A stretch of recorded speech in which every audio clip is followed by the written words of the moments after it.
Russians have learned that there is an asymmetry in conventional warfare.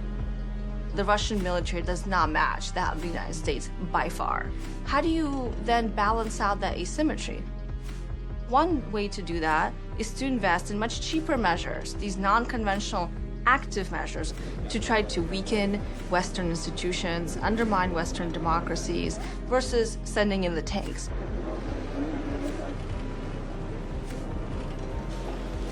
Putin realizes that if we're divided as a nation, we cannot protect ourselves from threats within and without. From the Russian point of view, political warfare is just part of the art of war. What they're driving at over the longer term is to watch democracy crumble from the inside out.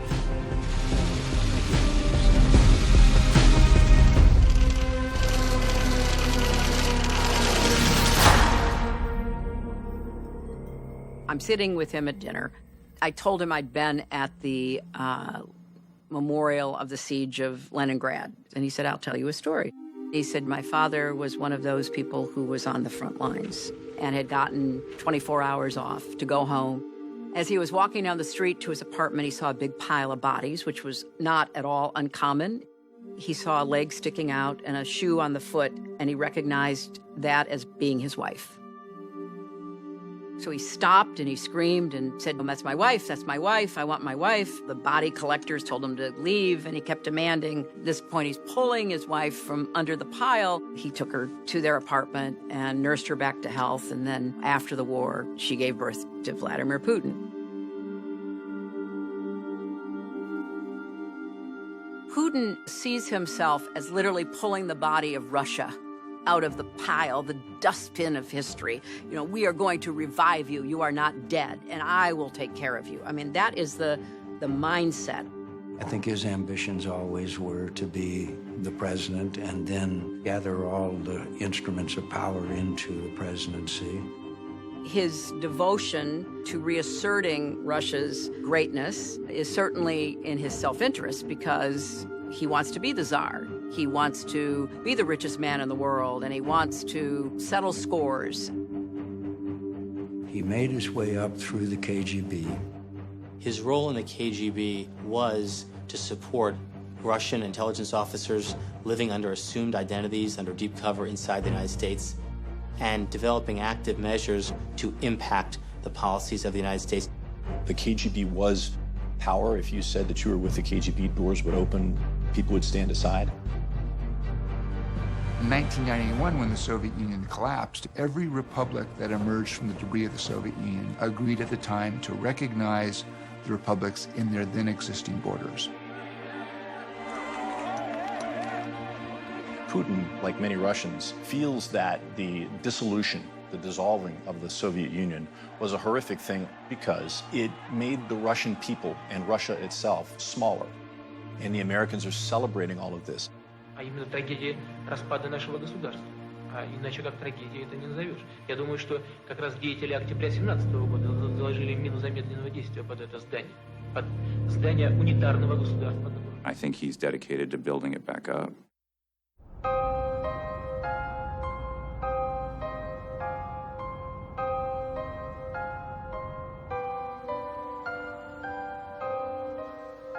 The first time I met him in the spring of 1991, he was the deputy mayor of St. Petersburg, working for the mayor, whose name was Anatoly Sobchak. Sobchak was this charismatic, Western-leaning guy, allied with Boris Yeltsin. His deputy was the exact opposite of that. Nondescript, gray bureaucrat, very soft-spoken. Had you asked me back then to name 1,000 people that might be the next president of Russia, he would not have made my list. He supported Mayor Sobchak, but he was also organizing this incredible network of former KGB, foreign economic interests, and local interests. In the 1990s, St. Petersburg was known for organized crime and corruption. State institutions were partnering with criminal organizations to rip off as much as they could, as fast as they could. Putin was a pretty good fixer. He could make stuff happen. He knew how to work the system. Ну, это Mr. Putin was able, as deputy mayor, to be the focal point of all of these different networks as they came together. He was made FSB director. The FSB is responsible for internal spying. These are the guys who have the most funding, the most resources. He learned, which served him in good stead, how to maneuver politically. Направленные вами для командировку для работы под прикрытием правительства на первом этапе. That became his primary goal of power. The FSB was simply a ladder. Almost immediately after the breakup of the Soviet Union, these oligarchs were able to take over state-owned enterprises at bargain basement prices, turn some of these individuals into multimillionaires or even billionaires almost overnight. Under Yeltsin, the oligarchs became very powerful and very independent, and the power of the state was crumbling. At the end of the Yeltsin years, he obtained almost sort of a buffoonish type of personality, a drunk, a little bit out of control. Yeltsin was nervous, and he chose to go with the guy that he thought would protect his family and their assets. That's, I think, the sole purpose why Putin was selected to then run for president. Followed by the bombings of the apartment houses. There were a series of terrorist attacks in 1999. They found evidence of the FSB having been there and set that all up. I know what has been alleged. I find the evidence compelling. And I know those terrorist attacks helped Vladimir Putin win the election. I'm not ready to believe yet, and maybe that's just my idealism getting in the way of my analytic side, that the Russian government would kill its own civilians to elect Putin president. The apartment bombings were KGB operations using a type of explosive that was only made in a KGB facility. Oh, sure. They was very clever, and the Russian people began to look for a leader. It's not the first time in history. You could compare it to some degree to the 1930s and the rise of Adolf Hitler.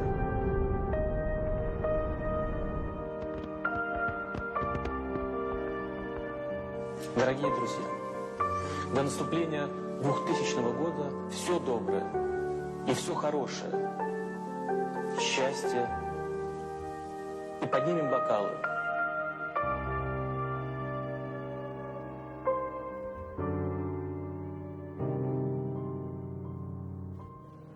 With respect to democracy, I think he was pretty clear from the very get-go. He feared independent actors. Президента Российской Федерации. Putin started forcing the independent media to knuckle under, putting in state control, turning it into propaganda outfits.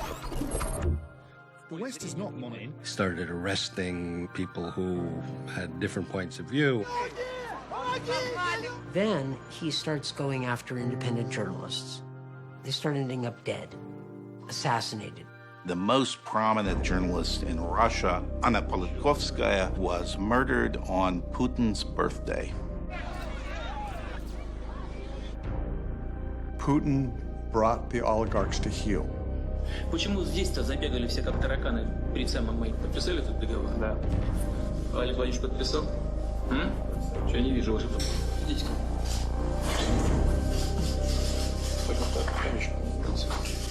A number of them were forced to leave the country. Some were killed in mysterious fashions. Those who remained are basically lapdogs of his. Кто не согласен с этой позицией, знаете, как раньше говорили, иных уж нет, а те далече. Putin was letting everyone know that this period of everybody getting to do their own thing was very much over. And then he dropped his most trusted friends and confidants from the intelligence services into the key positions controlling all those businesses. Vladimir Putin and his oligarchs use money essentially stolen from the Russian people. If you're one of these big kleptocrats, getting your stolen proceeds into a rule of law system is one of your highest priorities. Once that money is laundered, they have access to Western banks and they can do whatever they want. Semyon Mogilevich was the first big organized crime figure in Russia who figured out how to launder massive amounts out of Russia and the former Soviet Union. Semyon Mogilevich is worth about $10 billion, according to FBI reports. He's considered the money laundering genius. He's sometimes called the brainy Don because he has an economics degree. The most important of the Russian crime bosses, a man who was for years on the 10 most wanted list in the United States. He still lives happily in Moscow today. In Russia, he still gets the VIP treatment and is rarely without a bodyguard who chauffeurs him in his £200,000 armor-plated bomb-proof limousine. Why did you set up companies in the Channel Islands? The problem was that I didn't know any other islands. When they taught us geography at school, I was sick that day. The Russian mafia is an adjunct of the Russian government. I've described it as going from organized crime under the Soviets to disorganized crime under Yeltsin, to organized crime again under Putin. Those networks recycle back to Mr. Putin's inner circle, and they continue to help maintain Mr. Putin's power. To the point where today, Putin may well be the wealthiest man on the face of the planet. How does Russia launder money into America?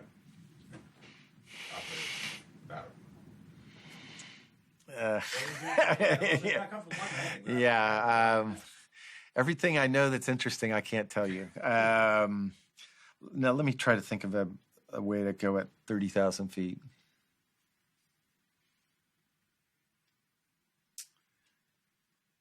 Yeah, I know where you're going with this, because I know we're going to talk about Trump in a few minutes.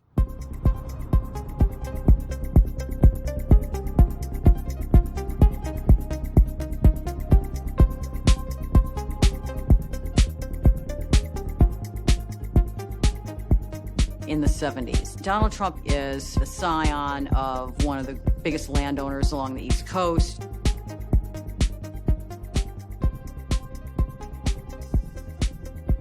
He played Monopoly, yes indeed. More than Monopoly, he played with building blocks. Always with building blocks. He has huge ambitions, huge ego, as we know. Because not everybody is meant to be a business person. They'll ruin their lives. I mean, they'll go and they'll put up their house and they'll mortgage their cars and everything else they own. And he is starting to move into Manhattan. Trump Tower was structured in a way that made it a money laundering paradise. Trump Tower became one of the first buildings in New York where shell companies could buy and sell condos without identifying yourself. If you go back to the 80s, Senator Henry Scoop Jackson got a bill through Congress allowing the immigration of Soviet Jews to the United States at a time when immigration had been highly restricted. We'll honor the right of a person to leave a country freely and return freely, just as clear as anything can be. The Russians saw it as an opportunity to open their jails. That's when you see members of Russian organized crime come to the United States for the very, very first time and end up in Brighton Beach. There were certain techniques for money management and money movement that were prized above others. And these involved real estate. It started off simply as money laundering, pure as simple. And you had in 1984, for example, David Bogadin, who was a Russian mobster, met with Trump. Trump Tower had just opened the previous year, and Bogadin, who had no legal way of making that money, sat down with Trump and bought 5 condos, and the state attorney general ruled that that was money laundering. Vyacheslav Ivankov, who was very close to the great mastermind of organized crime, Semyon Mogilevich, and he was sent to the United States to oversee the rise of the Brighton Beach Mafia. And when the feds were looking for him, they looked all over, and they couldn't find him anywhere in Brooklyn. Instead, he was living in Trump Tower. Donald Trump marries Ivana. The Czech secret police takes note of this. The intelligence that they gathered was that Donald Trump was being pressured, not clear by whom, to run for president as early as 1988. They thought that it would be good for Czechoslovakia if this husband of a Czech citizen became the president of the United States. After his successes in New York City, he got into the Atlantic City casino business. he goes big, builds the Trump Taj Mahal, which will be the largest hotel casino in the world, and I think it's going to be a tremendous success. That turns out to be his undoing. In a town where, for the last 10 years, no casino with 60,000 square foot has ever been fully utilized, on what basis would someone build one with 120,000 feet? He was destined to fail. Trump Casino was hit hard for having violated U.S. federal anti-money laundering regulations. It suggests a culture of willful disregard of the law. He basically unravels financially. He also was unraveling personally at the same time. His marriage was falling apart. By that point, he had filed, I believe it was 6 bankruptcies. He had no way to move forward professionally. He couldn't get a bank loan anywhere. There was a homeless person sitting right outside of Trump Tower. I remember my father pointing to him and saying, you know, that guy has $8 billion more than me, because he was in such extreme debt at that point, you know? The Russians have a particular type of mark whom they go after. They go after somebody who has business resources, perhaps some shady morals, so that they're amenable to the bribery, or perhaps are in a difficult financial situation, and either has political connections or aspirations. I've just described Donald Trump. He was the perfect mark for the Russians. The Russians saved him. They rescued him. He would not have gotten back in business without them. I think it's safe to say he couldn't have run for president if he'd just been a guy who was $4 billion in debt.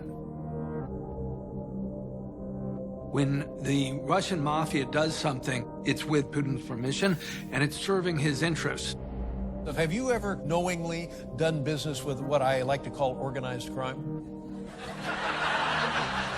Have they ever stopped by? I've really tried to stay away from them as much as possible. Although I must say, I have met on occasion a few of those people. They happen to be very nice people. You just don't want to owe them money. Yeah, I understand. Don't owe them money. But now,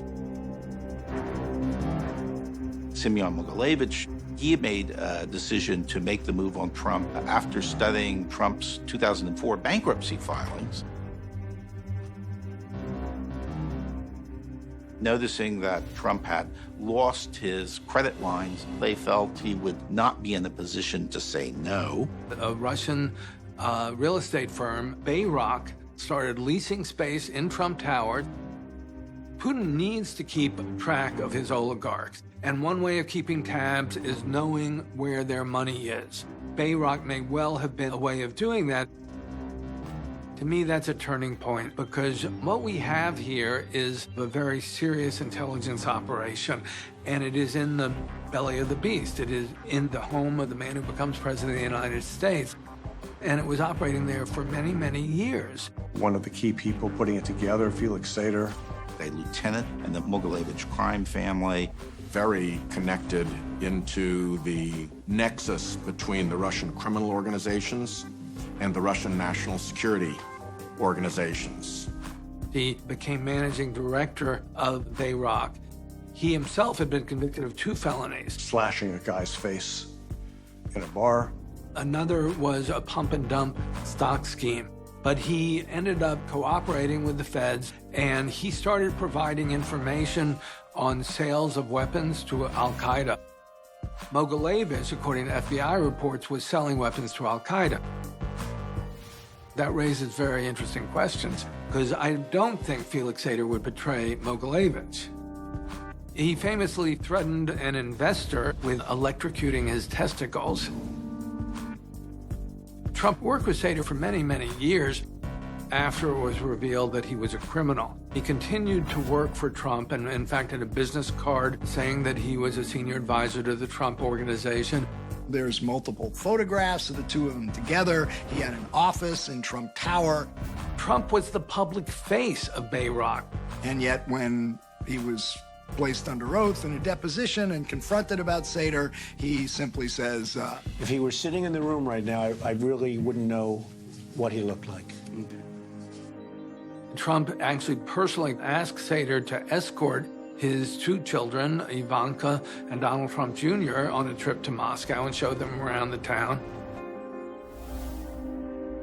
He seems to be playing a consistent role in assisting the Trumps in tapping Russian or, let's say, post-Soviet money for developing condominium units. No co-op board that has to review whoever is buying. It's safer than putting it in a bank. The Sunny Isles development is the Florida development that the Trumps own that has been heavily populated by Russians who want to launder their money. At least a third of the condos in Sunny Isles, Florida, have been sold to Russia. Trump Soho, one of the promoters of the project, Alexander Mashkevich, has been described as Mogilevich's banker. The Trump Tower project in Baku is located in the middle of a post-industrial sledge pool. It's just sort of a joke that they were building this. Trump World Tower, I started looking at who bought into it, and the very first name I came across that was Russian was that of Eduard Nektalov. He'd been indicted for money laundering. He turned state's evidence and was going to cooperate with the feds. He was murdered the next day. The Toronto Tower, the source of funding was Vinesh Econom and Vinesh Torgbank, the two twin cash management tools of the Kremlin. They go out and become involved in projects, usually because one man, Vladimir Putin, tells them to do so. That would link this project straight back to the Kremlin. I think this is the tip of the iceberg. There's been $1.3 trillion in flight capital since Putin's become president. There are over 30 Trump Towers all over the world. That means there's several thousand units. So many condos that journalists like me have been unable to investigate because they are in shell companies. Shell corporations, where law enforcement and the public and the press can go and see what the name of the corporation is, but they can't find out who's really behind it, what's really going on, who's pulling the strings here. So a $5 million condo could change hands 3 or 4 times a year, and you've laundered $20 million or so. We want to follow the money. It's clear to me that a huge amount of it comes from the Ukraine-Russian energy trade. Vladimir Putin particularly has a strong feeling about Ukraine. Ukraine was part of Russia for many, many years. He feels that that needs to be restored. Putin has worked to undermine democracies across the globe. You had a couple of people running for president.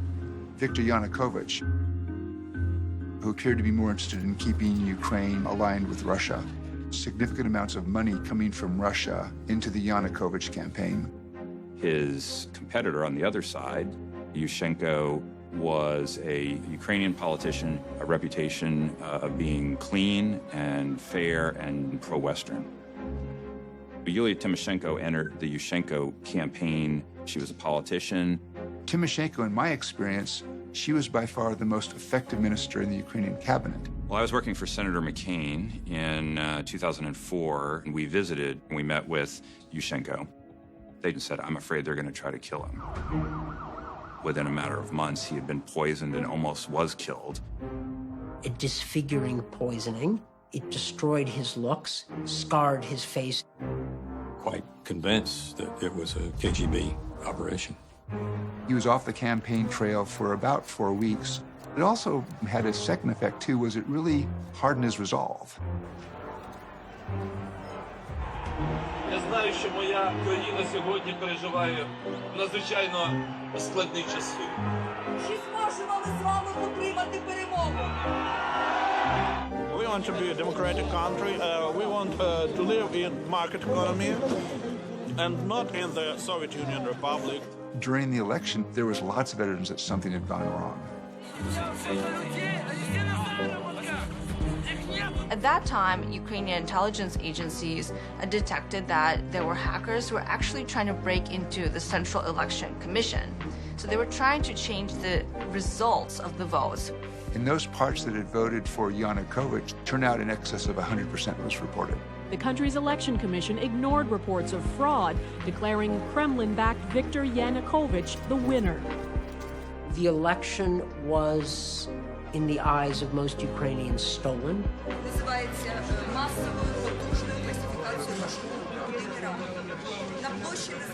The Ukrainians had enough, and the Orange Revolution consisted of people coming out to the central Kyiv square and saying, no, we're not going to accept a bad election.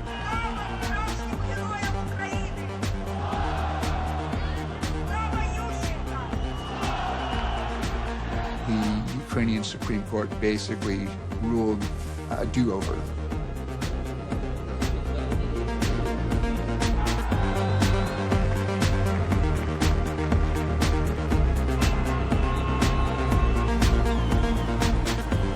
Russia opposed that idea because they understood correctly that if it was done in a free and fair way, that Mr. Yanukovych would not win. And Yushchenko became president. His prime minister was Yulia Tymoshenko. So this week has a unique feel to it, as we all have the profound privilege of welcoming President Viktor Yushchenko to America.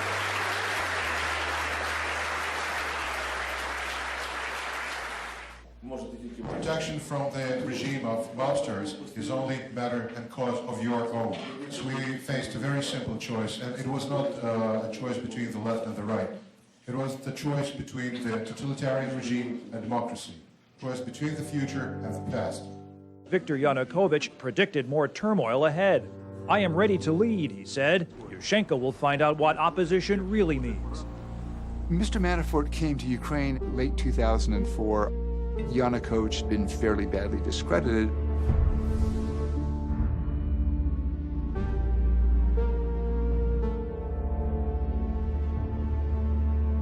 The role that I saw for Mr. Manafort was somebody try to rehabilitate Mr. Yanukovych. Paul Manafort has been a Washington political consultant for a long, long time. Paul Manafort, a top campaign strategist for President Bush. I will stipulate for purposes of today that you could characterize this as influence. Bob Dole was the last one who brought him on as the head of the convention at that point. We are ready not only to continue to lead in the Congress, but to take the White House. He had disappeared. Like, no one knew what he was doing.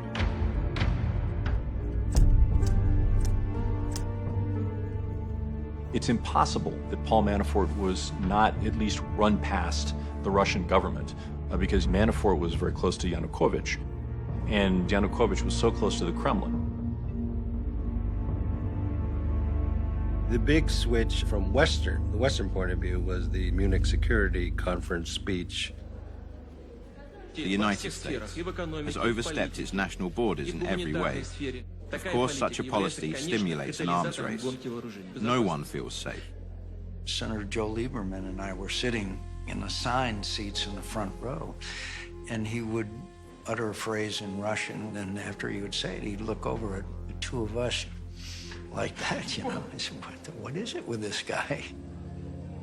I very often hear appeals by our partners to the effect that Russia should play an increasingly active role in world affairs.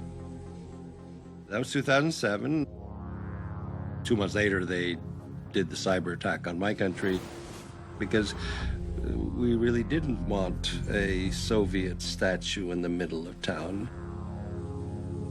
We didn't tear it down, we moved it. We figured, okay, this is important for some people, but even that was sort of enough of an offense.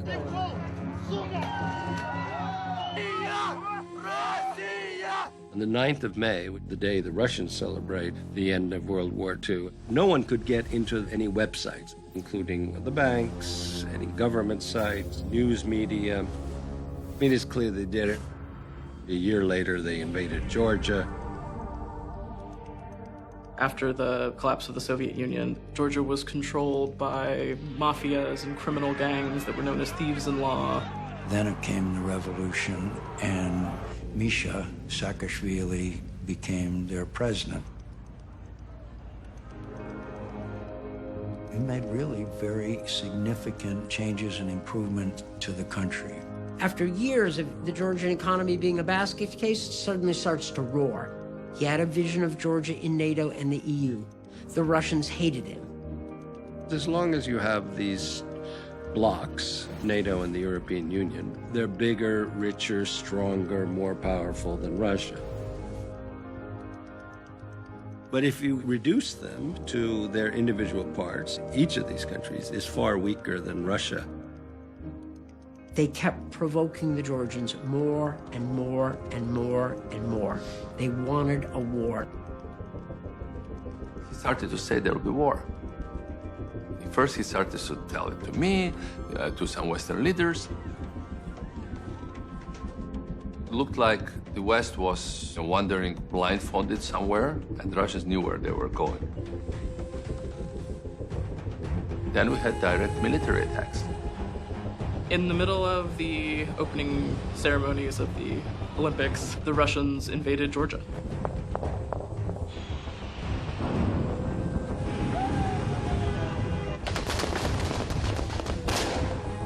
Wake up, wake up. We are attacked because we wanted to be free. We are attacked because we wanted to build genuine democracy. If Americans and Europeans don't stand up for their own values, for their own principles, then those principles and values will be in danger today in Georgia, tomorrow elsewhere.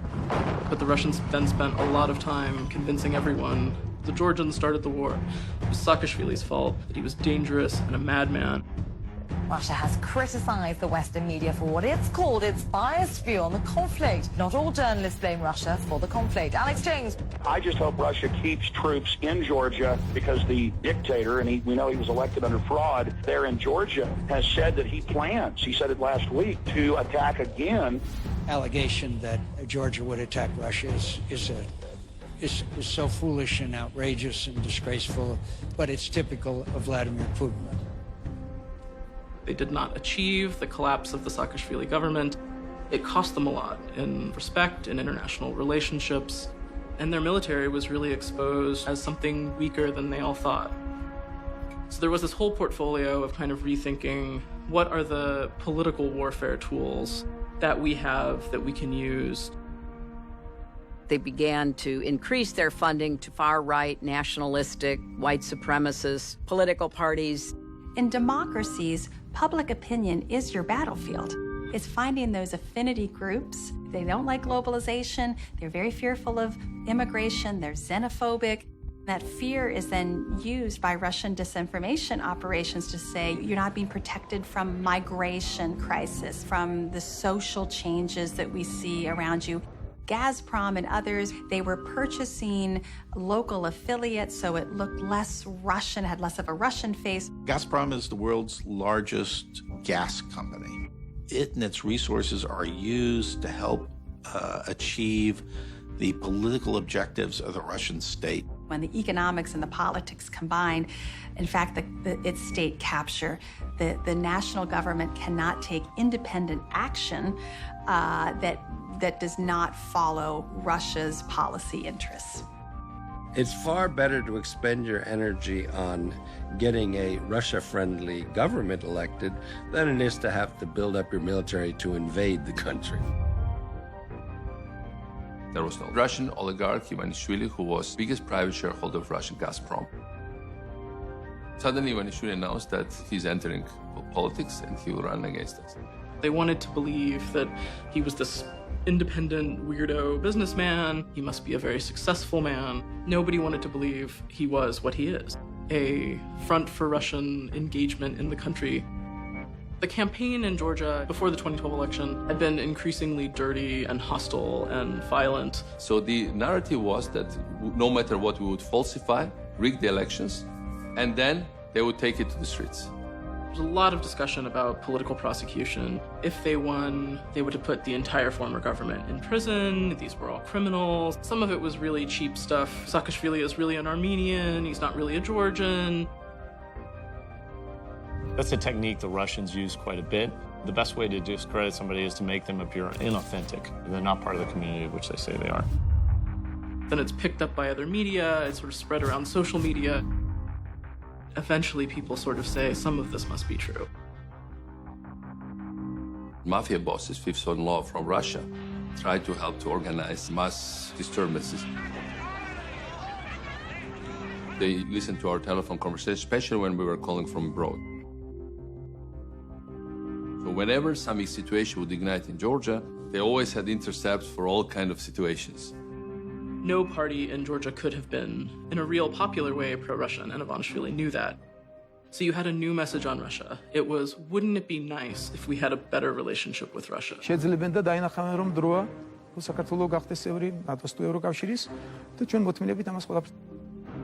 And about 2 weeks before the vote, there was the release of the first of what became known as the prison abuse tapes. The images looked very bad. After initial shock, people started to look at the image. In details, they explained to us that the whole thing was fake. Later, we discovered that this thing was done by guys with very well-known Russian intelligence connections, but it was too late. On Tuesday, President Saakashvili conceded he'd lost the closely fought parliamentary vote.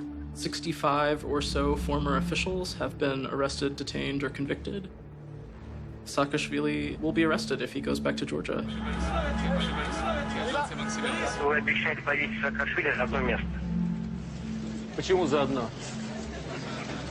And then you saw the allowing of Russian money back into Georgian civil society. We are returning Georgian products to the Russian market. His wealth and his fortune are all connected to the Kremlin. That means he can never be independent of what they want. Putin had told their National Security Council that Georgian elections were the most successful special operation they've ever had. They learned that any democratic system is essentially very vulnerable to this kind of meddling. Through corruption, information campaigns, character destructions, and then your adversary is much more vulnerable. Then it's not about their economy size or military size. It's about their state of mind. In Ukraine, Putin did the same thing. Ukraine is about 100% dependent on Russia for natural gas. Instead of there being direct sales from Gazprom, there were a whole series of intermediary companies, which seemed to be controlled by a man named Dmitry Firtash. Dmitry Firtash, a pro-Putin oligarch, he has worked with Mogilevich, the crime boss. They siphon off lots of money from this gas trade, billions of dollars. Firtash was very close to Vladimir Putin. Paul Manafort was a business partner of Firtash. Ukrainian politicians, they would all just whisper the name Paul Manafort. He was the dark prince in the background, orchestrating everything. He was viewed as a man who was the connection between the Kremlin and pro-Russian party in Ukraine to advance Russian political interests. Russia was buying up utilities. The oligarchs were doing Putin's bidding. It cut off Ukraine's energy supply. It's really a terrible thing if someone is killed by a bullet, but isn't it terrible if you shut down the power in the winter? In 2009, after about 2 weeks meeting with President Putin, Prime Minister Timoshenko negotiated a deal that ended the gas cutoff. The presidential elections head for a pulsating climax. In the orange corner, the current pro-Western Prime Minister, Yulia Tymoshenko. In the blue corner, pro-Moscow opposition leader Viktor Yanukovych. Manafort was remaking Yanukovych's overall appearance and personality as a politician to make him more palatable. When he said no to a TV debate, she went ahead with it anyway, facing an empty podium.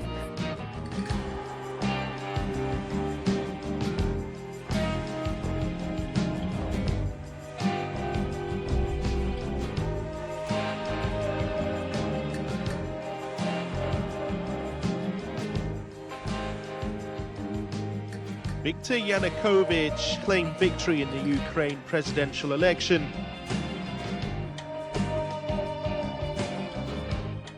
Once Viktor Yanukovych had become president, one of the things they were trying to go after Tymoshenko for was, in fact, that gas arrangement that she'd done.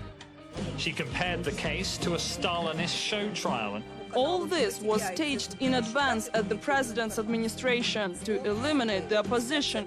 She may have done a bad deal, but it certainly wasn't the criminal action that the Ukrainian government under Yanukovych charged her with. Человек здесь тех, кто поддерживает Юлию Тимошенко, и еще, наверное, столько же тех, кто протестует против нее, требует ее посадить в тюрьму. A 7-year prison term and an order that she pay $200 million in compensation.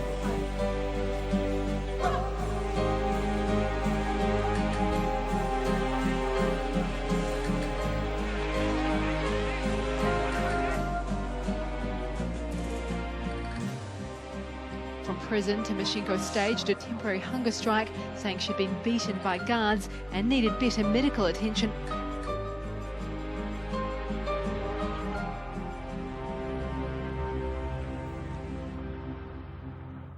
In a lawsuit that was filed by the former Prime Minister of Ukraine, there were some rather striking court documents referring to Manafort's role and including his business relationships, real estate deals with a Russian oligarch, Dmitry Firtash. Paul Manafort was in business with not one, but two Russian oligarchs. Dmitry Firtash, who was under indictment by the U.S. Justice Department.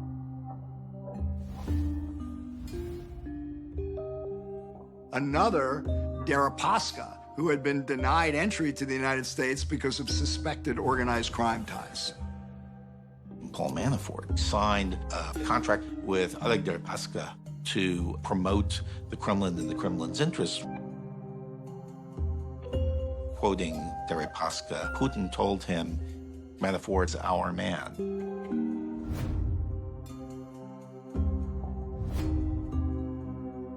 Paul Manafort got his home in Trump Towers in 2006. You can easily see billions of dollars being siphoned off from that Ukraine-Russian energy trade and it going through Firtash to Paul Manafort and to Russians or Ukrainians who are buying condos in Trump-branded properties.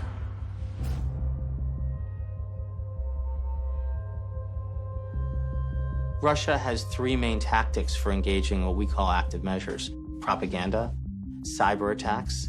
Most people don't focus on a third pillar of Russian active measures, which is to recruit and enlist, and in some cases run, agents of influence. The Russians, with their full-time intelligence operatives, there's probably way over 1,000 of those in the United States. The FBI does its best to try to monitor Russian intelligence officers here in the United States. But there are so many of them, and frankly, the FBI's resources are so limited. When I did cases, I actually had to decide on which days I wanted the FBI surveillance group to watch my target.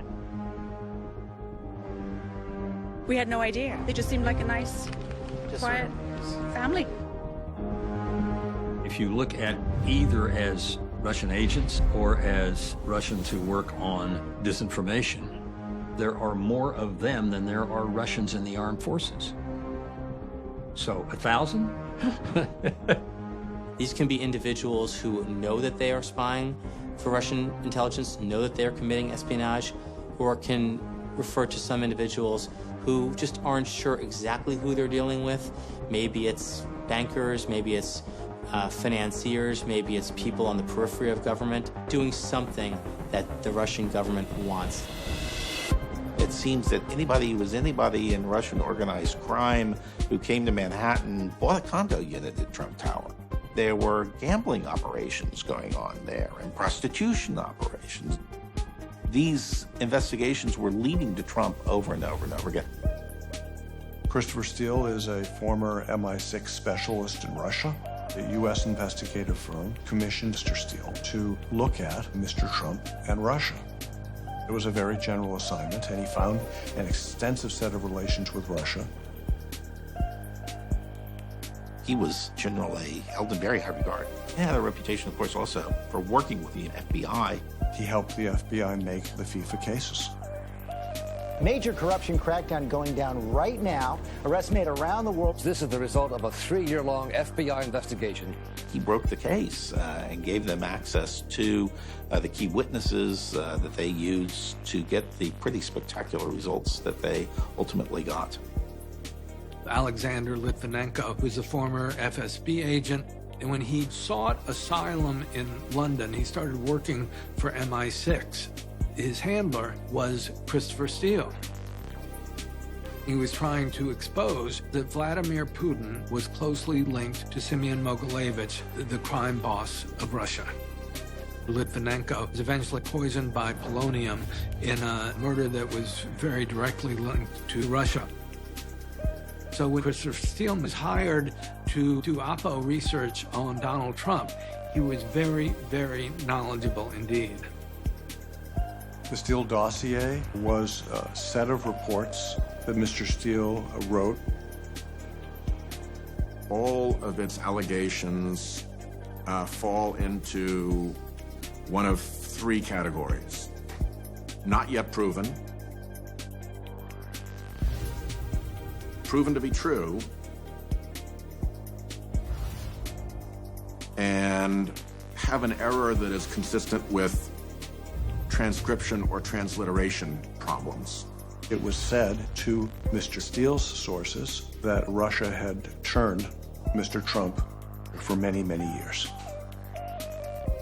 In the course of work on Russia matters, I came to know Mr. Steele.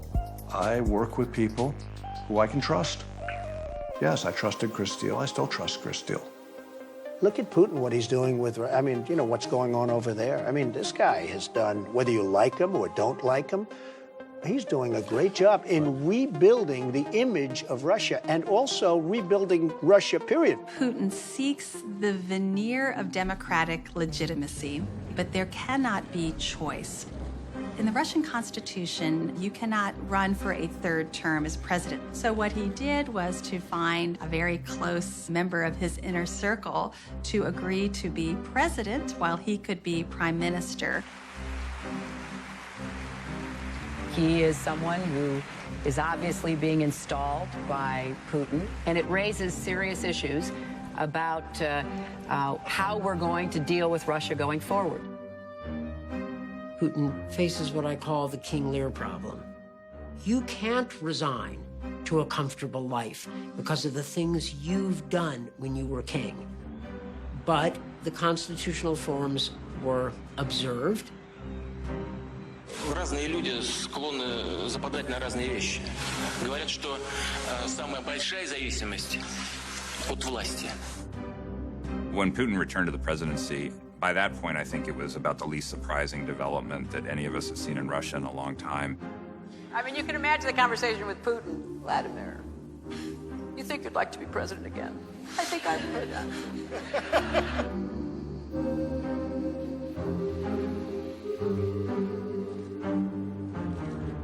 The election was clearly unfair, illegitimate. I said that on behalf of the United States.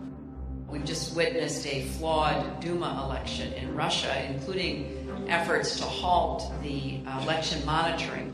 And Russian voters deserve a full investigation of electoral fraud and manipulation. I wasn't the only person who thought that. He encountered the largest public demonstrations of his tenure.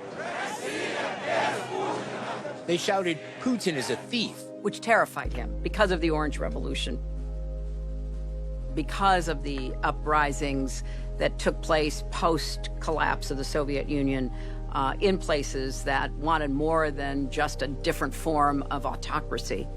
If you look at the crowds of those that were in the protest, I'll bet you 9 out of 10 of them were under age 25. They don't want that kind of a government. They want to be like the Europeans. And I think that Vladimir Putin has not seen the last of these protests. And then he attacked me and accused me of inciting the demonstrations that really were grassroots from the bottom up. Putin blamed her very publicly. Privately, he did too, by the way. She set the tone for some of the activists inside our country, gave them a signal. They heard this signal and started active work with support of the US State Department. I suspect that Putin like Stalin, read everyone else by his own measure. And being a cynical person, understanding only power, he probably assumed that we were equally cynical and our protestations of support for democracy were meaningless fluff. So that he sees our actions in Russia as designed to undermine him, and he looks at all the democratic activists as somehow somebody else's puppet. Hillary Clinton is doing this, or Condi Rice is doing this. It's not that he believes everything, but there is a kind of a grounding in his KGB training, because you remember during the Cold War they would fund some firebrand in some country to become allied with them, and we would go in and try to undercut that person and vice versa. But a lot of it is just to keep people in Russia in line. My experience with him was difficult and challenging because I challenged him. It's better not to argue with women. But Mrs. Clinton has never been too graceful in her statements. When people push boundaries too far, it's not because they are strong, but because they are weak. But maybe weakness is not the worst quality for a woman. In meetings that I've had with him, he is, in a very calculated way, trying to gain advantage, looking at you with disdain and contempt. The bored kid in school, when the cameras are on, he will criticize the United States. When the cameras are gone, he'll act like he's willing to talk to you. He's into man spreading, you know what that is, right? Putin never really developed a working relationship with Secretary Clinton.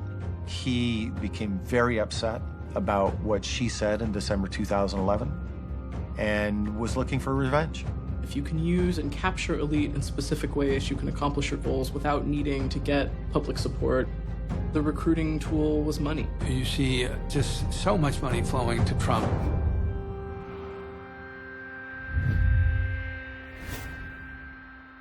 It's hard to imagine. There's not more to it than just simple generosity. All his American banks cut their lines of credit, stopped doing business with him, and one bank steps into the breach as his lender of choice, and that's Deutsche Bank. From the perspective of most Western bankers, that was just seen as insane. He's had a history of making misleading statements to them, threatening them. They call a loan, he sues them. He fails to pay the loan. He publicly criticizes Deutsche Bank about all this. But Deutsche Bank sticks with him loyally throughout. Not only that, they also start making loans to his son-in-law, Jared Kushner. Deutsche Bank has been fined before for participating in Russian money laundering. The German bank says it's willing to pay over $600 million in fines for its connections to alleged Russian money laundering. When the scandal erupted at Deutsche Bank about these money laundering operations, the Deutsche Bank CEO was fired. He became the CEO of the Bank of Cyprus. One of the financial institutions through which they launder money. Who hired him to be the CEO of the Bank of Cyprus? Wilbur Ross, tight supporter of Donald Trump, now his Secretary of Commerce. The practice of overpaying significantly is something that falls into the category of Russian methods. The man known as the Russian potash king, Lubyoviev, purchases a property for more than twice what Trump had paid for it. That's when our country was going through a financial collapse that largely was caused by the real estate market. Did he overpay because Mr. Trump was such a great negotiator, or was there something else going on? Never does anything with the property. So the property transaction appears to be nothing more than cover for infusing a cool $100 million into Trump's bank accounts. This same Lubyoviev is also a principal owner with Wilbur Ross of the Bank of Cyprus. In 2013, there was a bust at Trump Tower of a massive gambling ring. It was run by a guy named Taiwan Chick. And he has been tied to the Russian crime boss, Semyon Mogilevich. 29 people were indicted, but Taiwan Chick fled to Russia.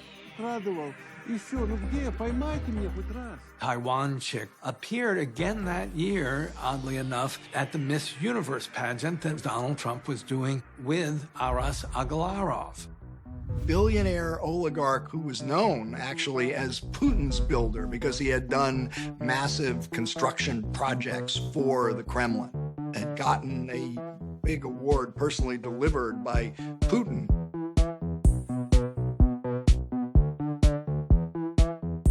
Donald Trump chose Moscow as the place to have Miss Universe. I think it would be important for us to understand just who he met with while he was on that trip, whether he talked to Vladimir Putin. There was a luncheon with a lot of Russian business leaders in which Trump spoke, and the birthday party for Aras Agalarov. He even appears in the scion of the Algarve family's music video. You're fired.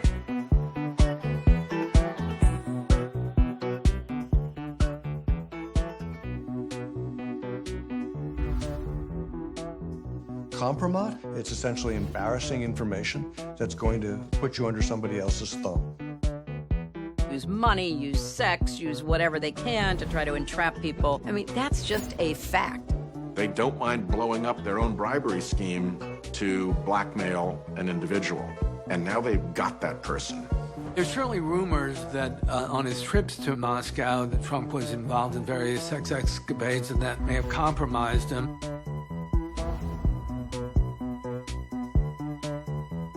If I could offer you a check for $10 billion. Billion? But the deal is you can't have sex for the next 10 years. Well, would that include my wife? Odaadta még egy kert helyet a privát számával, és elmond, hányas szobában lakik, és úgy hívják, hogy Donald Trump. This would be my form of alcoholism.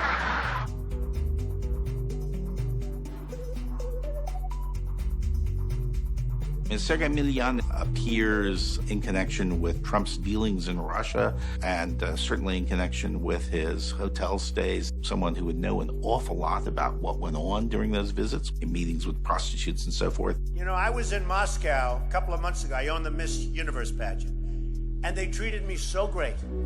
Putin even sent me a present, beautiful present with a beautiful note. When you look at Steele's report, the information he gives, one of those sources could be Milyan. We don't know that for sure, but the descriptions match. He likes Russia because there's money to be made there. He likes Russia because he likes beautiful Russian ladies. But I hear that Golden Showers was not the end of it. There was much more extreme, sick stuff. He was only there 2 days, 1 night. He was supposed to be there longer, but Billy Graham's 95th birthday party was in Asheville, North Carolina. Trump felt the need to go. Why? Because he's getting ready to run for president. Happy birthday to you. To be honest, the question was just asked, and was asked many times today at the Miss Universe contest. They're saying, would you run? And it's just too soon to say. Do you have a relationship with Vladimir Putin, a conversational relationship, or anything that you feel you have sway or influence over his government? I do have a relationship, and I can tell you that he's very interested in what we're doing here today. He's probably very interested in what you and I are saying today, and I'm sure he's going to be seeing it in some form. But I do have a relationship with him. About Russia, you were asked yesterday if you've ever spoken to Vladimir Putin, and you said, I don't want to say. Yeah, I have no comment on that. No comment. I was in Russia. One of the things people like about you is to answer any question. Because if let's assume I did, perhaps it was personal. Or, you know, I don't want to hurt his confidence. He's done a very brilliant job in terms of what he represents and who he's representing. Viktor Yanukovych had been in talks with the European Union about an association agreement. But then after a visit to Moscow and getting the message that this was not going to be seen favorably, Yanukovych came back and decided that, in fact, he was not going to pursue this agreement. So this square in downtown Kiev, protesters went there and began demanding that, in fact, this agreement go into force instead of some alternative agreement with Russia. a protest not just in favor of an agreement with the European Union, but a protest against Viktor Yanukovych and the way he was running Ukraine at the time. About a week later, the police went in and broke up that camp.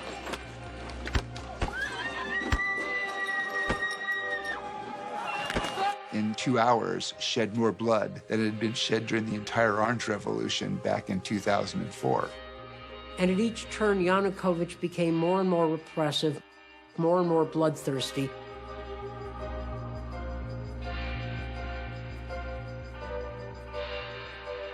You had people shooting into the crowd.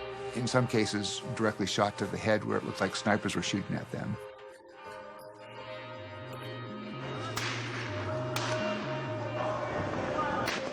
Probably 100, odd people killed.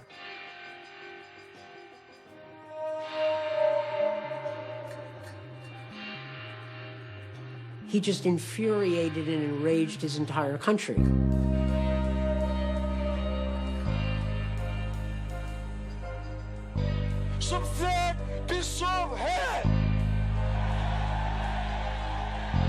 Yanukovych defied calls for his resignation. I am not going to leave Ukraine or go anywhere. Yanukovych packed up in a car and left. He fled the country and turned up in Russia. And this is while Manafort is still advising him. I don't think that Yanukovych was the pro-Putin person that he's reputed to be. And if you look at what... Well, he ended up in Moscow.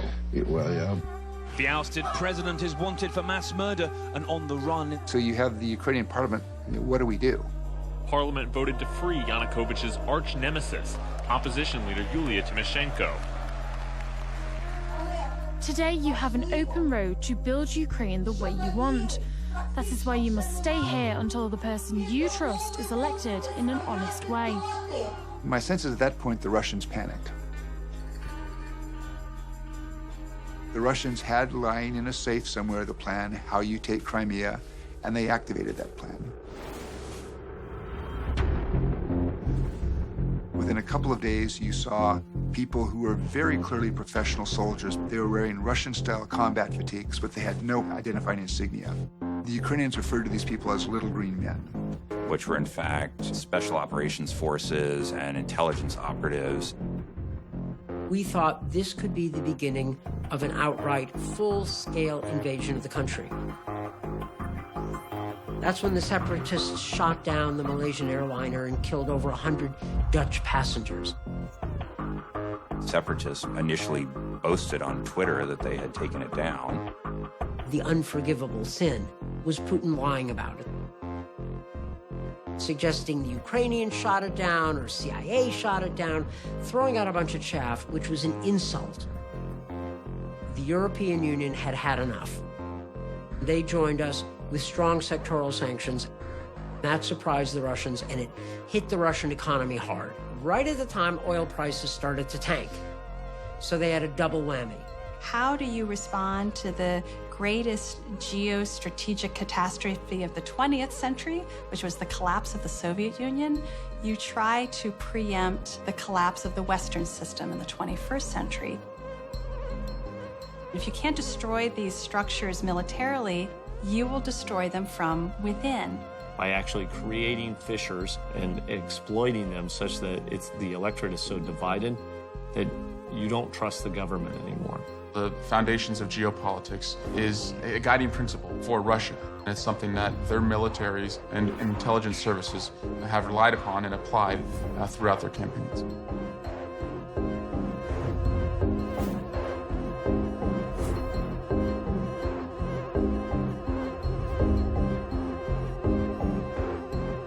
Russia has helped unite an alternative right movement.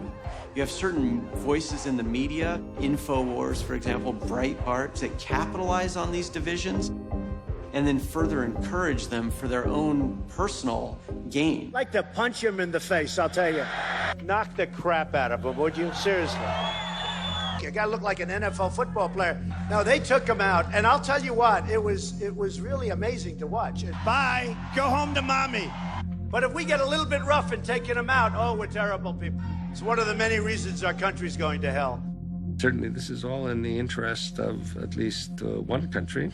To see this otherwise rather brazen candidate turn into such a sycophant when the name of Putin ever came up rang a very discordant bell.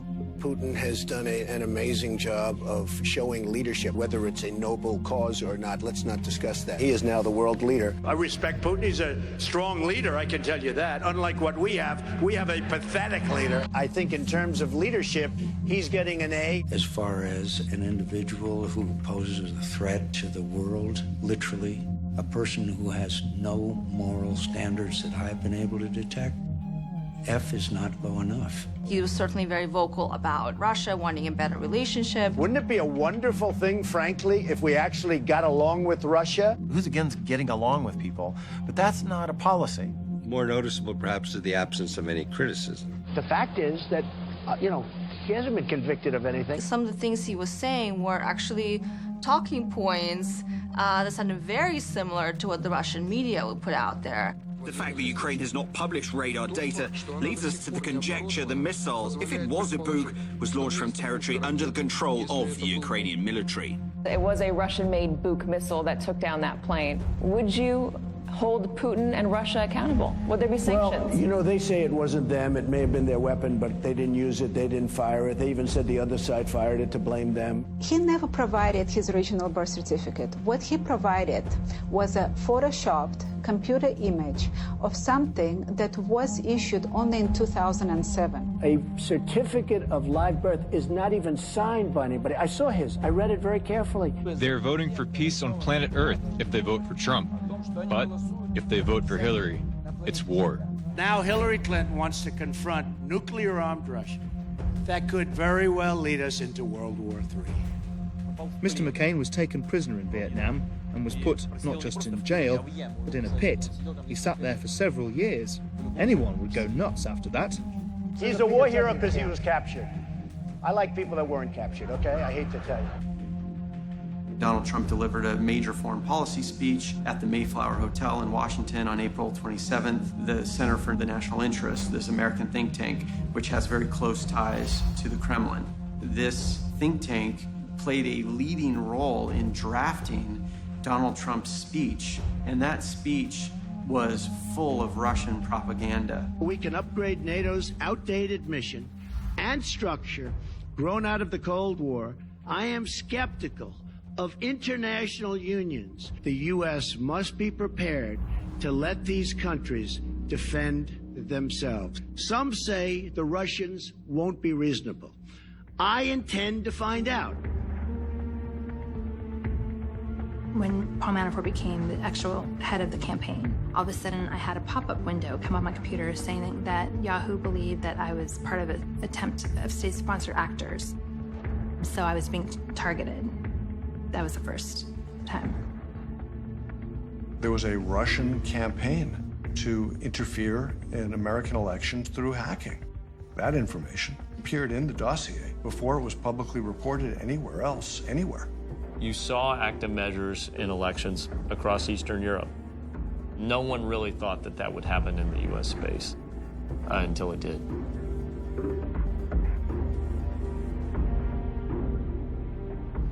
I was surprised, as everyone was, but looking back on it with the benefit of hindsight, obviously, we should have probably known that something like that was going to happen. Russia is 1.6% of world economy. They're so small, but they're so centralized.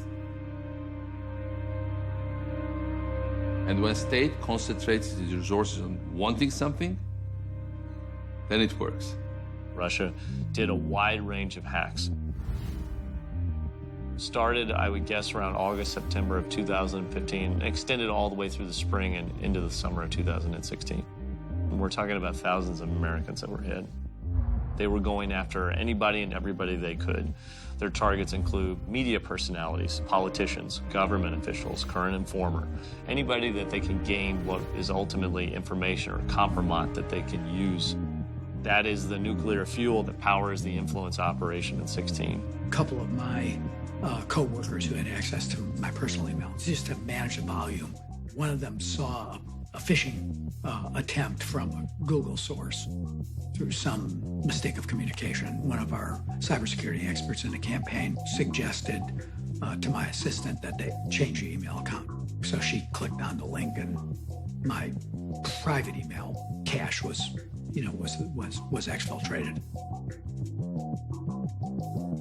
People were seeing this dangerous, troubling activity coming from the Russians that was actually in our electoral system. Government officials learn that they're actually going into state voter databases. There may have been 26 different states where there were efforts made to penetrate. That's disturbing. The key to flip an election without leaving a trace is the voter rolls. It would only take a small digital switch to make that happen. This really spooked officials in the White House. And that's the moment, I think, that the enormity of the Russian influence campaign really started to hit home. The fact that there was that attack on the fundamental, the absolute fundamental of free and fair election should alarm all of us. The Russians didn't care if we found out. This is pretty new. They stole the data. Let's be clear about it. I don't like this word hacking. This is theft. If the Russians walked into my house and took something out, this is exactly the same thing. And I think the problem that a lot of Americans have with it is that they don't see it, they don't think of it that way. The goal was plausible deniability. And you'll hear that even in Vladimir Putin's statements. If they are patriotic, they contribute in a way they think is right, to fight against those who say bad things about Russia. If there were people in the Trump campaign who colluded in any of that, those people are at serious criminal risk, because there were serious crimes people committed in 2016 to influence the U.S. elections. Once it looked like Trump was going to be the clear nominee, the Alagrovs resurfaced and they said, we are obviously supportive of the Trump campaign, but more importantly, we are doing so with the blessing of the Russian government and with Russian government involvement. And they promised there would be the delivery of information that would damage Hillary Clinton's campaign. This is information the Russian government has collected. Donald Trump Jr. emailed back, "Great, I love it." Here we see what appears to be evidence of collusion. Donald Trump Jr. forwarded the emails to Paul Manafort, then the campaign manager, and Jared Kushner. They both sat in on the meeting. Conspiracies are very easy to enter into if indeed there was just a tacit agreement furthering that conspiracy. Boy, they're in, and they're on the wrong side of the law. Trump being pressed early on in the campaign for a list of his foreign policy advisors. The second name he mentions is Carter Page, PhD. No one had heard of Carter Page.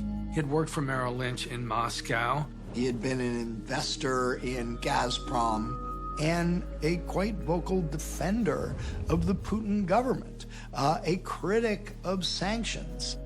Carter Page traveled over to Moscow with permission of the Trump campaign as a senior advisor to Donald Trump. Washington and other Western capitals have impeded potential progress through their often hypocritical focus on ideas such as democratization, inequality, corruption, and regime change. The Steele dossier alleges that Carter Page met with Igor Sechin, who is head of Rosneft, the enormous Russian oil company. And Sechin happens to be very, very close to Vladimir Putin. Sechin was his closest friend in the intelligence services. They came up with a scheme by which sanctions would be lifted on Russia. In return, when parts of Rosneft were sold off, a huge portion of it, I believe it was 19% of it, would be diverted. This could have been another way to funnel enormous cash resources to Donald Trump or his family. America's European allies were picking up things involving interaction between figures associated with the Trump campaign and Russian agents of influence that they were very disturbed about.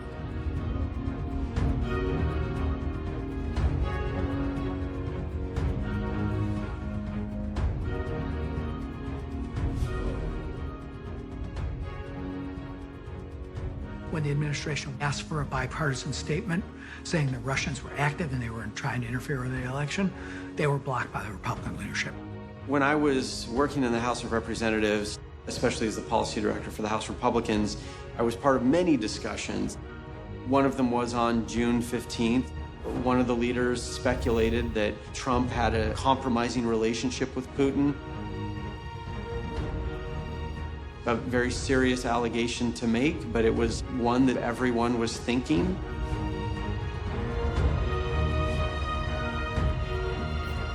The leaders were afraid to stand up to Donald Trump for fear of being attacked by his Russian troll army.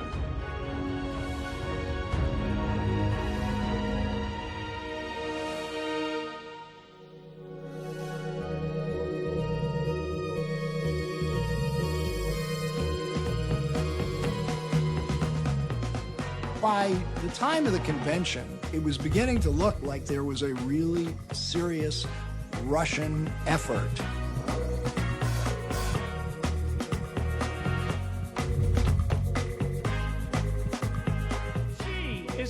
Michael Flynn had become a top national security advisor to Trump. Lock her up! What concerns me, again, from a counterintelligence perspective, is the pattern that Flynn has established. Flynn goes to Moscow, sits next to Vladimir Putin at a lavish RT-sponsored event. Just like in the United States, you don't get to sit next to the President of the United States without any planning.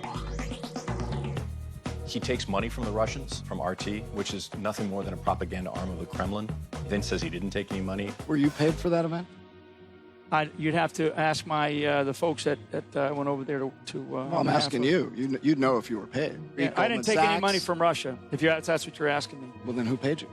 My Speaker's Bureau. The Speaker's Bureau is merely the pass-through for the organization that's paying for the speech. Flynn had given the same answer when he was trying to get his security clearance. At that convention, the Republican Party did something that they almost have never done before, which was take out of their platform language that was standing up for Ukraine and standing against Russia. I was confident that was going to be part of our party platform. It was before. All of a sudden, somewhere, it disappeared. J.D. Gordon, his account is that it was at the request of the Trump campaign.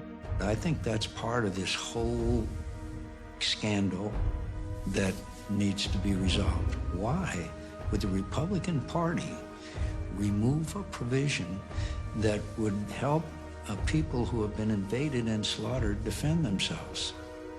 Interesting.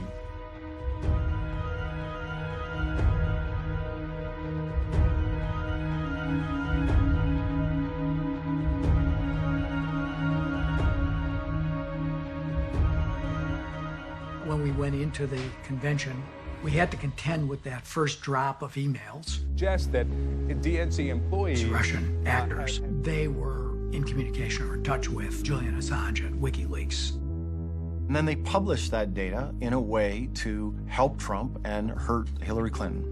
When WikiLeaks was originally founded, I don't think it had the intention of influencing the 2016 American election. But was it the goal after Assange announced that he wanted to harm Hillary? You bet. I mean, he said so. From that standpoint, it was a match made in heaven. They were actively in the systems of Democratic, and as we now know, Republicans as well. We'll publish the embarrassing material from the hack into the DNC. We won't publish the embarrassing material in the RNC. There were more damaging ones on Manafort that they could have dropped. They didn't. It really exposed a lot of personal contact information. So many staff were getting harassment and calls for weeks. As we learned more, first about the DNC, he basically invited them to try to, hack into me. He blurts things out that sound to me as a prosecutor almost like an effort to confess. Russia, if you're listening, I hope you're able to find the 30,000 emails that are missing. If you were, in fact, conspiring with Russia and encouraging them to help your campaign and signaling them as to what you wanted them to do, I think you will probably be rewarded mightily by our press. There's a pretty good suggestion right there, but in this case made in plain view in open daylight at high noon. It's a little odd. Campaign was over. Bernie had lost. I was assisting and helping with a number of Facebook pages here in California. I started to see strange people appearing. Their posts were coming from American-sounding websites, but when I peeled away the layers, Eastern Europe became a common theme. They were propaganda pieces. Not a single one of them true. All viciously anti-Hillary. This isn't just one Sanders page. It's Latinos for Sanders. It's Pennsylvania, Wisconsin, Michigan for Sanders. It kept on going. While we were focusing on the positive of social media and information technology, Russia was looking at how to use that as an instrument, and they have been incredibly effective. With cyber, with social media, with things like RT, they can reach out to Western publics in a way that they couldn't do 35, 40 years ago. Some of their predecessors would be really envious of the techniques that they have now. How the Russian state does its influence operations online is pretty complex. On the one hand, you have real people, trolls, but a bigger part is actually digital disinformation, making user accounts that are algorithms. This is the evolution of artificial intelligence online. Russians figured out how to game Google. If you have enough bots to drive it to the top of the Google suggestion list. Any wedge that's there, they're going to test that audience out. And when they find success, then they exploit it. They double down on it. You might see them show up around Black Lives Matter protests and in the counter-protest movement. Any anti-government or white supremacist group, nationalist, not globalist, anti-EU, anti-NATO, anti-immigration. Promoting the far right, promoting the far left, so that our politics become more polarized. Then Putin can feed lies to either side because they hate each other so much. If we're divided as Americans, then it's harder for us to stand up to that influence. They know that in the West, there's a tendency towards positivism. There's a tendency towards, well, I don't know. That's a story that's out there. We can't just discredit it. You know, we have to. Maybe it's right. The Russians know that we do this as Westerners. They see it coming and they take it to the bank every single time. The Westerners are lazy. I mean, they don't do research. Russians have already done everything for them, and they know how to pack it and how to feed it to them. Russia wins the audience first and then directs them somewhere. It's very different from American approaches. Americans are impatient. You just create pictures, you create bios that look like accounts that are from these locations because people are more likely to take in information from people that look like them and talk like them. Follow everybody that's in that community, you retweet what they say, lowering the guard of that audience so they would accept Russian information or Russian views. Over time, begin inserting the content you want. In this office building in St. Petersburg, an army of trolls. They were even caught on camera, secretly filmed by a former employee. The US elections are the key issue for the Kremlin, and of course Russia has invested a lot of effort into them. It's so sophisticated and adapted for the tastes of internet users that it's almost impossible to recognize. You have serious quotas, so in an hour you have to produce 20 tweets, 30 comments on these websites. So it's actually like a work environment for these people. 12 hours a day praising the Kremlin and berating its enemies. I myself have a number of Russian trolls. I know whenever I refer to the illegal annexation of Crimea, I get quite a bit of criticism. An interview like this, once it goes out on the internet, I'll receive some sort of trolling very specifically around it. The goal is essentially to get you to shut up and to not be a challenger. They'll threaten lawsuits, for example, because they know nothing affects an American like the threat of a lawsuit. If you're operating in Europe, the closer you get to Moscow, the more your physical life is actually in danger. can try and break into your bank accounts, hack you financially. And if they can't get to you personally, they'll target your family. They create false stories, seeded out there to try and destroy your reputation. You plant an idea, a fake story, a lie. It will take on a life of its own, and you don't have to do the propagating. The audience will do it for you. Seth Rich was a campaign worker for Hillary Clinton. He turned up dead. The Seth Rich story was that he was the one who stole the Democratic Committee emails. There's no evidence to support that. To date, it's an unsolved murder, but it's propagated both by the alternative right, but also by groups like WikiLeaks, even to the point where you had Russian ambassadors show up and say, I think there might be something to this Seth Rich story. That doubt that's there really covers your hand over the longer term. And sometimes the most outrageous are the ones that you think that you don't want to dignify with a response to, but that I've subsequently learned that's a kind of dangerous proposition. John Podesta said, let's go, over to the pizza place, and all of a sudden it's a story about a child trafficking ring in the basement, which doesn't exist, in the pizza place. Resulted in a person who had been reading this stuff deciding that he would deputize himself to come up here with a gun, firing that weapon in the pizza parlor. But it just sort of never ends. In 2013, they were starting to learn the power of this influence. In 2014, they were doing capability development. 15 was winning audiences so that in 2016, we could actually go after the U.S. election. The primary message would be, one, Hillary Clinton cannot become president. The second one is Trump is the man to mend fences with Russia, and he's a great leader and a nationalist, much like Putin. The third one was Bernie Sanders got a raw deal, but you shouldn't even come out to the polls. The Russians, in line with right-wing radical media, were creating false stories to generate fear. And it's story after story after story. Secretary Clinton had a serious disease. Multiple sclerosis. Hillary's going to cause nuclear war. Murder of 30 people. Funding ISIS. Smuggling drugs. Untrustworthy. Pedophilia. Crooked. Hillary Clinton is a she-devil. Totally creepy falsehood. Sometimes we found in the United States our greatest strength, free speech, open societies, democracy, can also be one of our greatest vulnerabilities.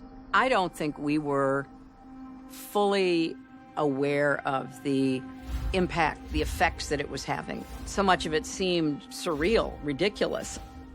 By utilizing our openness, they exploited us. If people that I knew personally to be thinking, thoughtful people, if they were sharing the propaganda, who else was sharing it? Everyone falls for fake news. I've fallen for fake news. Over the course of the last 75 days, the top 20 demonstrably fake stories got more Facebook likes and shares than the top 20 campaign stories from mainstream media. And laid the groundwork for Sanders supporters to say, I've had it. They actually have won over a segment of the U.S. audience like Russia's never won over before. White nationalist rally in Charlottesville, Virginia, where they chanted it. Recent polling indicates that 49% of Republican voters, I'm sad to say, believe that Putin and that Russia are either an ally or a friendly nation. The question is, who helped guide the decisions that the Russians were making, what ads they may have bought, what kinds of fake news they thought would be most effective? If you know the personality of the people you're targeting, you can nuance your messaging to resonate more effectively with those key audience groups. This information's quite helpful to a campaign manager. Cambridge Analytica popped up growing out of an experiment, behavioral science experiment at Cambridge University to see whether they could analyze large numbers of people using Facebook because people are spilling their feelings to their friends, hundreds of millions of people in their pool. We have somewhere close to 4,000 or 5,000 data points on every adult in the United States. We can see where these people are on the map. They were able to take that to micro segment. You belong to a group of 12 like-minded people, exactly like you, who are interested in the same things around the country. These are people who are definitely going to vote, but they need moving from the center a little bit more towards the right. You're not supposed to go into Facebook and harvest that kind of information. Cambridge Analytica got its Facebook data in a sort of quasi-legal way. We can look at what issue they care about. Gun rights I've selected. That narrows the field slightly more. And now we know that we need a message on gun rights. It needs to be a persuasion message, and it needs to be nuanced according to the certain personality that we're interested in. They were very involved in the Brexit vote.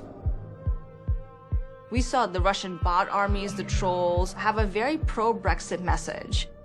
There have been allegations that Cambridge Analytica supported it through a small office above a pizza shop, which is not exactly the kind of place you'd think would be the center for international intrigue, unless it was just a cutout for somebody much more consequential behind it. Cambridge Analytica is owned by SCL. A larger and much more sinister global election tampering operation using big data and technology. SCL is in turn owned by shell companies that you can trace back to Dmitry Firtash, who again is tied to Mogilevich. That would complete the entire string and show crime boss Semyon Mogilevich involved, starting out with pure and simple money laundering in 1984 with Trump properties, going forward more than 32 years to the election in which this data mining firm, Cambridge Analytica, is playing a very, very big role with the Trump campaign and helping him win.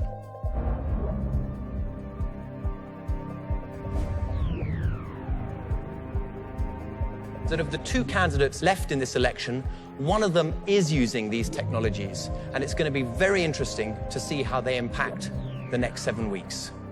Thank you. One of the big investors in Cambridge Analytica is Robert Mercer.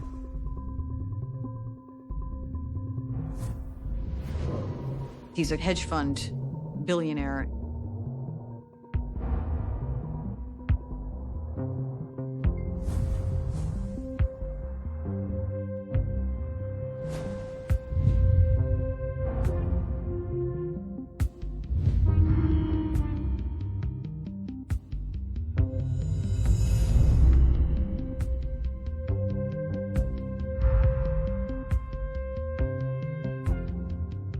Cyber scientists on the outside noticed this server that was configured in a very unusual way that was a direct link, essentially, from a Russian bank, Alpha Bank, and Trump Tower.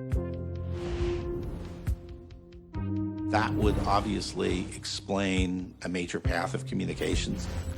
Trump Tower, they seem to have premonitions of things that were going to happen that in fact did happen. Roger Stone in August saying it would be my turn in the barrel while he's simultaneously involved with WikiLeaks. I actually have communicated with Assange.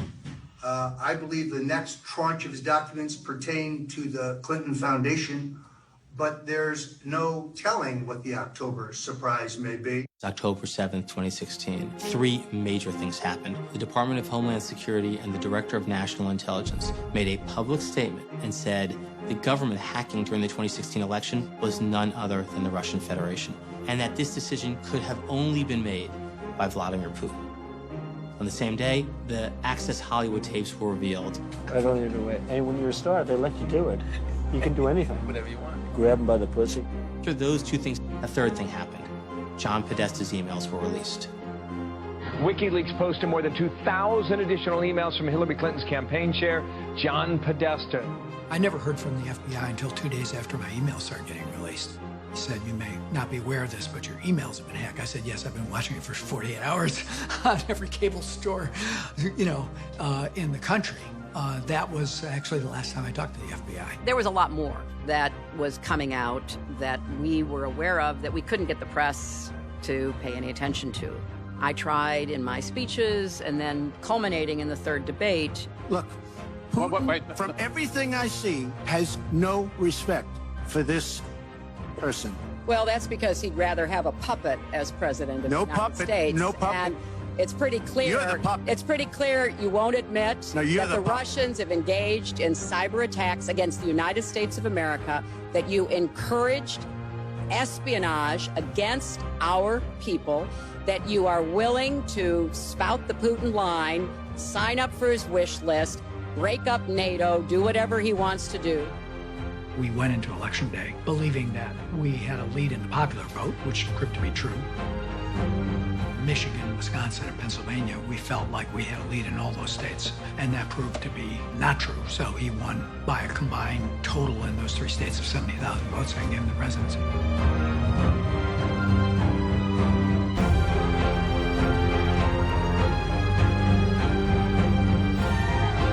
Sorry to keep you waiting. Complicated business. Complicated. Знала свое поражение на выборах президента Соединенных Штатов Америки, с чем я вас всех и поздравляю.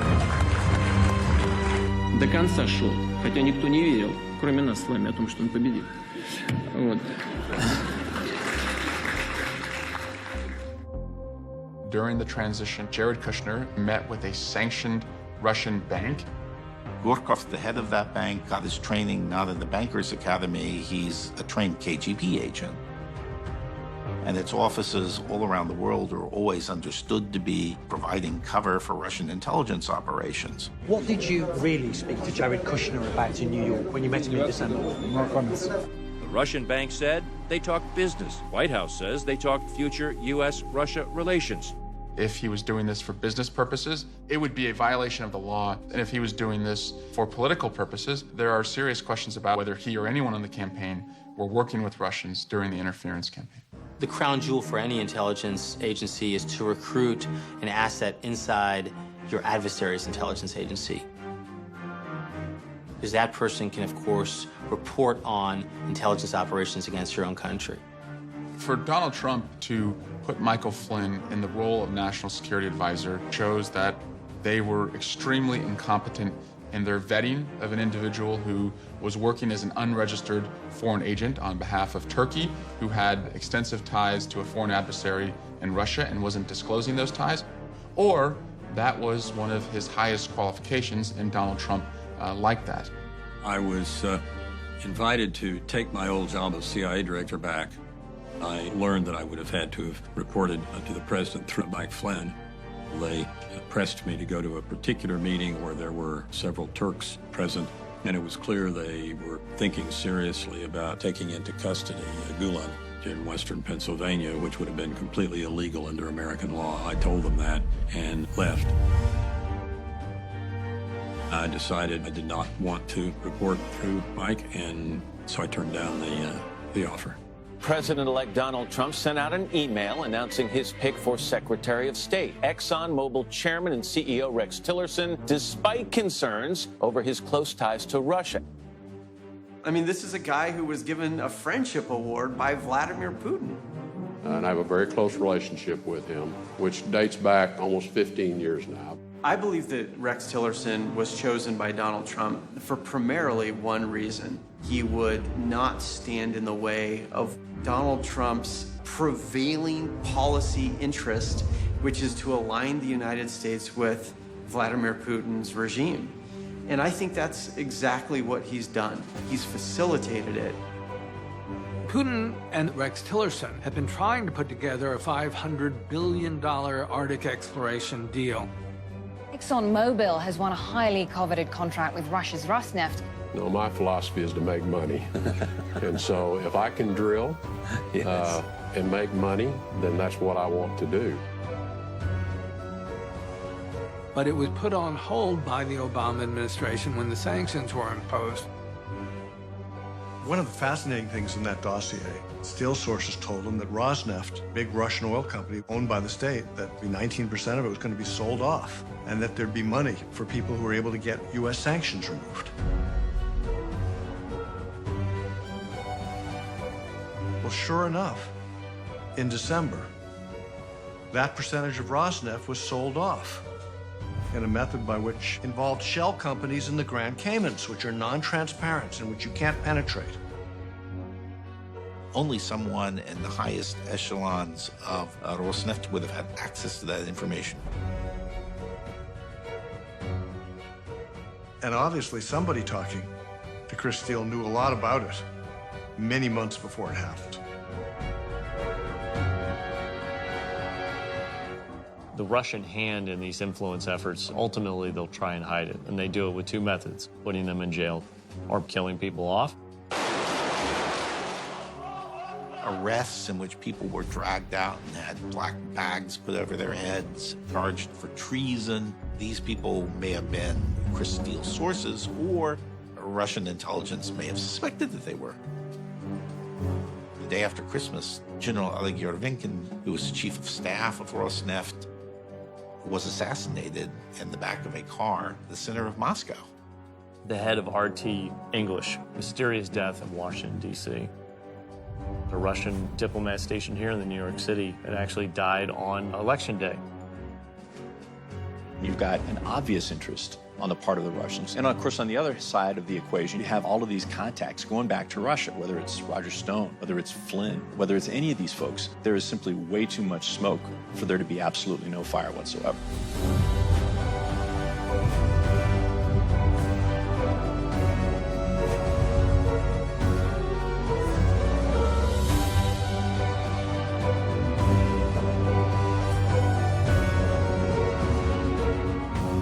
I forget how many tentacles this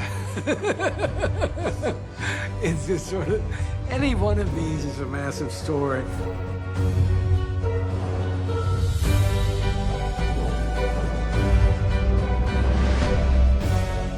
It's unrealistic to think it's limited to what we know now. Rather than look at this as one isolated of money laundering after another or one criminal appearing after another, I think it's much more than that. And what you have is probably the biggest intelligence breach in the history of the world.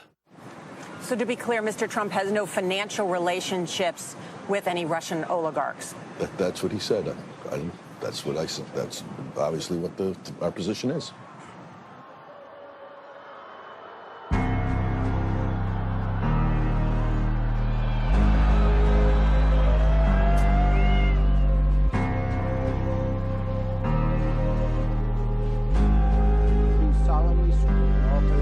President of the United States.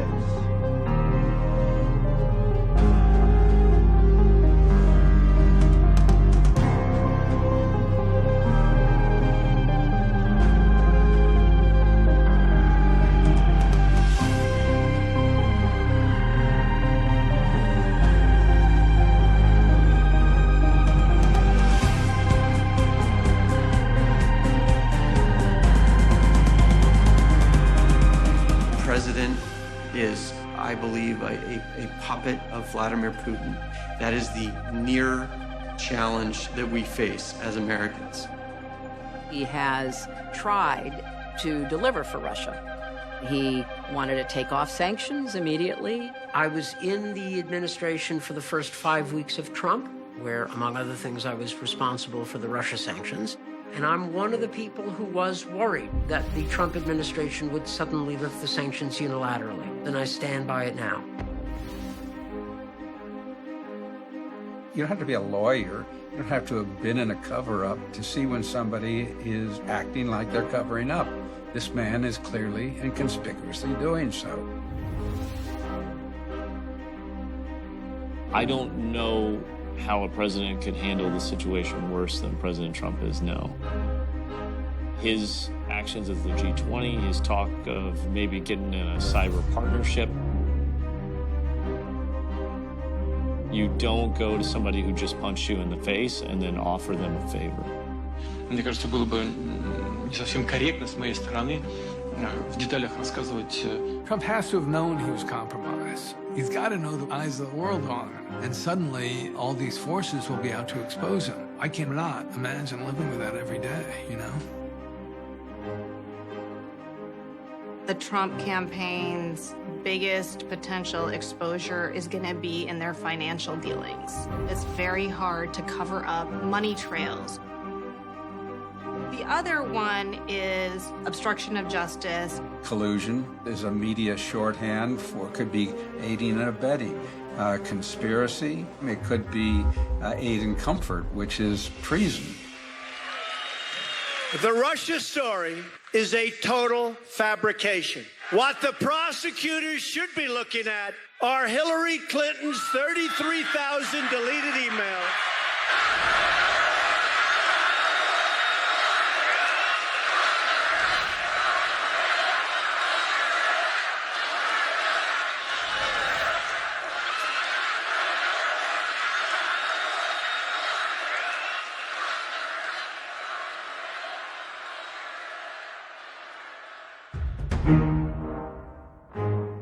It is ongoing. The Russians' efforts here are continuing as we speak. We've done zero, absolutely nothing to protect us from a future cyber attack with respect to any election. Zero. We haven't done anything. As long as people can do things without penalty, they're going to continue to do them. We all have a stake, because it may have been the Democrats and me this time. It could be the Republicans and their candidate next time. Every single national security official we've talked to has said they're coming back. We have to be ready for that. If the people don't demand that, if they don't demand that our sovereignty needs to be defended, our representatives in Congress are going to kind of look the other way and move on. What's at stake is truth. What's at stake is government that's accountable to us and the cause of liberty at the most profound level possible. We owe it to the people who have fought for and sacrificed for this democracy to be guardians of it and make sure that we always have free and fair elections.